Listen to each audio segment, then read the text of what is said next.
honeybees. They have been our partners in agriculture for thousands of years. Did you know that 1/3 of the crops that we grow and eat depend on honeybees to be able to be brought to market in the first place? Bees are pretty incredible.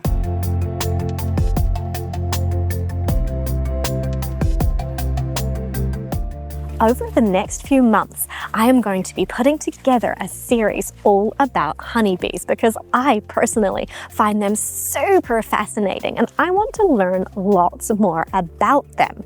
I have a beehive in my backyard, this beehive here behind me, and I've had it here now for nearly a year, and it has been absolutely fascinating to watch the lives of bees going through the full year cycle. I have spent quite a few hours just out here watching them and what they do. And I want to learn more about beekeeping and about all the fascinating things that bees get up to in their lives. I decided that I really wanted to have bees in my backyard because they're just so fascinating and I have loved them for many years. So I got this beehive, which I am not the beekeeper of. It is a rent-a-hive situation and I have loved having it, but now I want to know more about actual beekeeping. So in the series I'm going to put together, we're going to go over all the different facets of bees and beekeeping because it's really interesting. But today, let's talk about a few fascinating facts about bees. A single beehive can have up to 80,000 bees present in it, making up the colony, the hive, in the peak season. So when the flowers are blooming everywhere and the bees are all in on making honey. So that is fascinating. That is a lot of bees to have in one hive, which I find really interesting.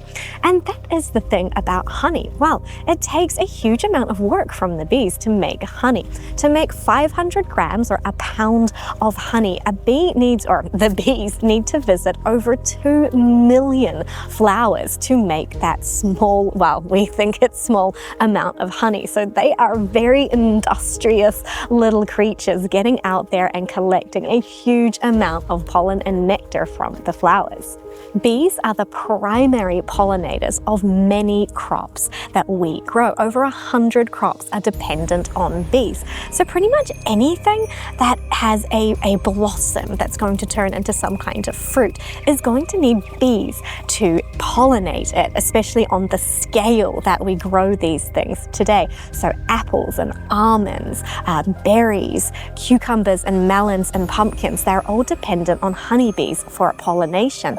I live near an apple orchard. Well, actually, it is right behind my house. And every blossom season, beekeepers bring in lots and lots of hives of honeybees to do the pollination because there are hundreds, well, thousands of trees all blooming at once. So they need lots and lots of hives with lots and lots of bees to get the pollination done in the window of opportunity. Because if a flower, a blossom, doesn't get pollinated, it can't turn into a fruit. So lots of bees are needed all at once to make that crop possible so that we can have apple pie and applesauce and fresh eating apples. So honeybees work really hard for our whole agricultural system.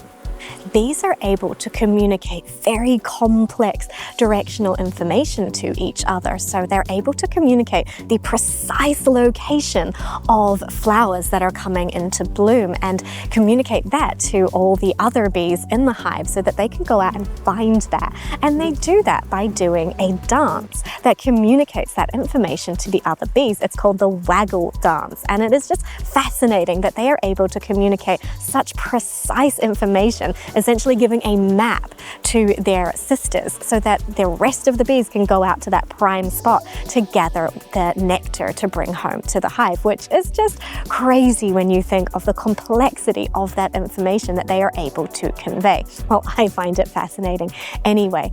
And that's the thing about a beehive. It is filled with different kinds of bees, predominantly the worker bees. They're all girls. Every worker bee is a female.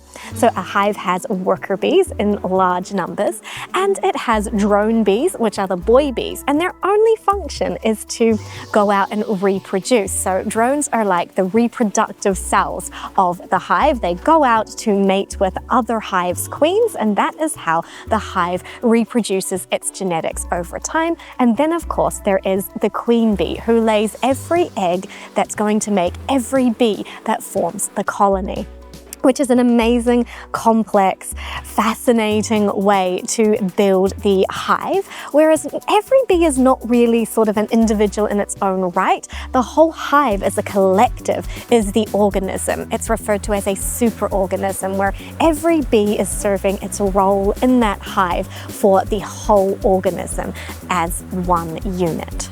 Of course, one of the main reasons that humans and bees have been in a partnership for so long is that humans really like honey, and honey really is a superfood.